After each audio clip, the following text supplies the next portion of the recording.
আজকে আমাদের যাত্রা শুরু হয় তারাপীঠ রোড স্টেশন থেকে।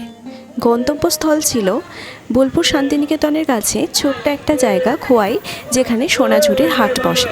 সেই সোনাঝুরির হাটই ছিল আমাদের গন্তব্যস্থল। তাই আমরা কোপাই স্টেশন পেরিয়ে প্রান্তিকে নেমে চলে গেলাম সোনাঝুরির হাট। তোমরা বোলপুর শান্তিনিকেতন থেকেও কিন্তু যেতে পারো, কিন্তু সেখান থেকে গেলে একটু দূরত্বটা বেশি হয়। প্রান্তিক স্টেশনে নেমে মাত্র 5 থেকে 10 মিনিট টোটো জার্নিতেই তোমরা পৌঁছে যাবে সোনাঝুরির হাট।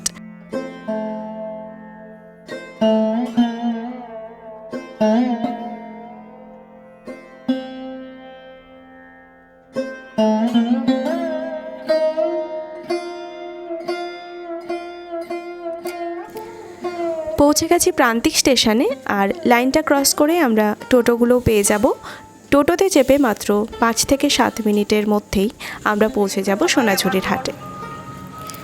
সোনাঝুরি হাট সাধারণত শনিবার এবং রবিবারেই বসে থাকে, তবে এখন শোনা যায় সপ্তাহের প্রত্যেকটা দিনই কিন্তু সেখানে হাট বসে, তবে শনি রবিবারে একটু জমজমাটটা বেশি হয়। এই রাস্তা দিয়েই আমরা চললাম সোনাঝুরির উদ্দেশ্যে, আর এই দেখো আমরা পৌঁছেও গেছি। এখানে তোমরা যারা এসেছো তারা তো জানোই বিভিন্ন রকমের হ্যান্ডিক্রাফট জিনিসগুলো এখানে পাওয়া যায়। এগুলো সম্পূর্ণ এদের নিজেদের হাতে তৈরি।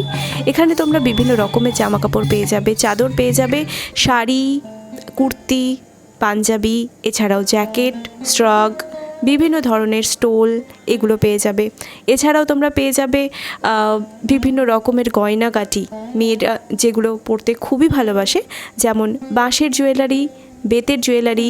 এছাড়াও তোমরা পেয়ে যাবে ডোকরা, বিভিন্ন রকমের জার্মান সিলভার, ব্ল্যাক পলিশ। এছাড়াও তোমরা বিভিন্ন রকমের গাছের বীজ দিয়ে তৈরি বিভিন্ন জুয়েলারি তোমরা পেয়ে যাবে। তো আমরা এখানে ঢুকেই প্রথমে একটু টিফিন করে নিলাম, আর তারপরে দেখতে শুরু করলাম সোনাঝুরির হাট। দেখতে পাচ্ছ এগুলো সব কাঠের জিনিসপত্র রয়েছে। এখানে আসলে তোমরা কিছু নাও বা না নাও, অবশ্যই ঘুরতে কিন্তু এসো, কেননা এই হাটটা আমার এত ভালো লাগে যে কি বলবো। প্রত্যেকটা জিনিসই, এই যে তোমরা এখানে যে ছবিগুলো দেখছো, এগুলো কিন্তু প্রত্যেকটাই নিজেদের আঁকা, এবং সেগুলোকে ফ্রেমে বাঁধিয়ে এইভাবে বিক্রি করছে। এগুলোর দাম মোটামুটি 150 টাকা থেকে বা 100 রুপিস থেকেও, তোমরা ছোটো সাইজের ছবি হলে সেগুলো 100 রুপিস থেকেও শুরু হয়ে যায়। এগুলো তোমরা দেখতে পাচ্ছ ডোকরার বিভিন্ন জুয়েলারি রয়েছে। প্রত্যেকটা জিনিসই কিন্তু অসাধারণ, তবে ডোকরা জুয়েলারির দামটা একটু বেশি। এগুলো কোনোদিন নষ্ট হয় না যেহেতু, তাই এটার দাম একটু বেশি হয়। আমরা এই হাটে পৌঁছে গেছিলাম সকাল 11টার দিকে। যখন ঢুকলাম তখন খুব বেশি লোকজন ছিল না, তবে যখন বেরিয়ে এলাম মোটামুটি দুপুর 2:30টার দিকে, তখন কিন্তু দেখলাম এখানে কিন্তু লোকের সমাগম অনেকটাই বেশি হয়ে গেছে। যতটা বিকেল বেশি হয় তত বেশি লোকের সমাগম কিন্তু এখানে হয়। অ্যাকচুয়ালি আগে কিন্তু এখানে শনি রবিবারে হাট বসতো, এবং সেটাও কিন্তু দুপুরের পর থেকে। তবে এখন সারাদিনই মোটামুটি তোমরা 10টা থেকে হাট পেয়ে যাবে, এবং সেটাও সপ্তাহের প্রত্যেকটা দিনই।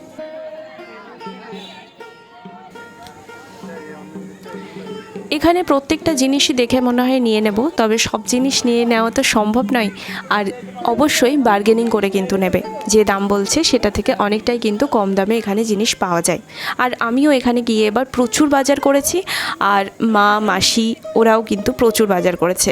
মেনলি এখানে তোমরা বলতে পারো যে এটা অ্যাকচুয়ালি মেয়েদেরই হাট, কেননা এখানে জুয়েলারি এবং জামা কাপড় মেয়েদেরই বেশি।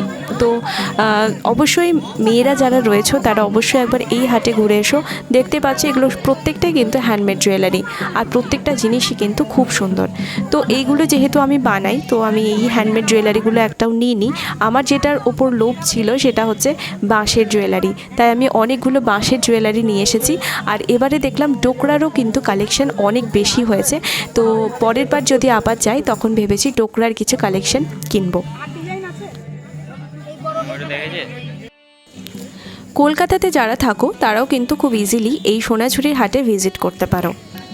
রামপুরহাটগামী যে কোনো ট্রেন ধরে তোমরা কিন্তু আসতে পারো। বোলপুর শান্তিনিকেতন স্টেশনে নেমে সেখান থেকে টোটো ধরে এখানে কিন্তু আসতে পারো। এছাড়াও কিছু ট্রেন আছে যেগুলো প্রান্তিক স্টেশনেও দাঁড়ায়। প্রান্তিক স্টেশন থেকে নেমে এলে তোমাদের কিন্তু ওই 5 থেকে 7 মিনিট টোটোতে লাগবে। তো এইভাবেই তোমরা কিন্তু এই হাটে এসে এই হাটের মজাটা নিতে পারো। আর কিছু নাও বা না নাও, অবশ্যই তোমাদের এই হাটে কিন্তু ঘুরতে ভালো লাগবে, কেননা চারিদিকে সোনাঝুরির বন রয়েছে। তোমাদের এই রাঙামাটির দেশে কিন্তু ঘুরতে অতি অবশ্যই ভালো লাগবে, এইটুকু আমি বলতে পারি।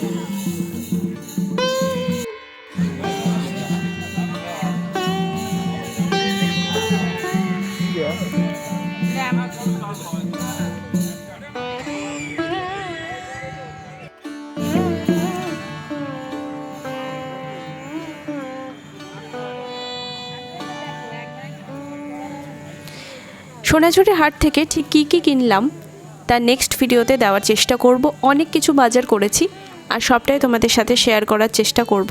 সঙ্গে থেকো।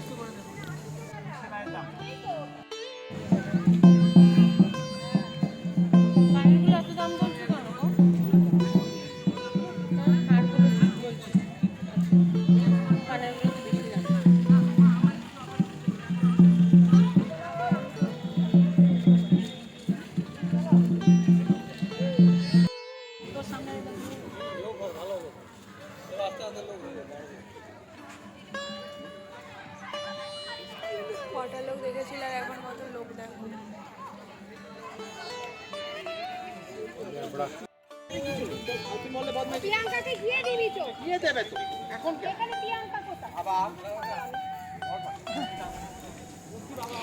এই যে এখন বাঁশের জুয়েলারিগুলো দেখছো, এখান থেকে আমি 3-4টে মতো কিন্তু জুয়েলারি নিয়েছি। এগুলো আমার খুবই ভালো লেগেছে আর আমি এগুলো নেব বলেই কিন্তু মেনলি আজকে গিয়েছিলাম। তো আজকে আর বেশি ভিডিও করতে পারিনি। তোমরা চাইলে এখানে আদিবাসী কিছু গ্রুপ থাকে, তাদের সাথে নাচও করতে পারো। সেটা এবারে হয়ে ওঠেনি, আমাদের ট্রেনের টাইম হয়ে গেছিলো বলে। আর যারা ভিজিট করোনি অবশ্যই ভিজিট করো, তোমাদের খুব ভালো লাগবে এই হাট। আজকের ভিডিও এই পর্যন্তই। ভালো লাগলে একটা লাইক করে দিও, বন্ধুদের সাথে শেয়ার করো। Thank you.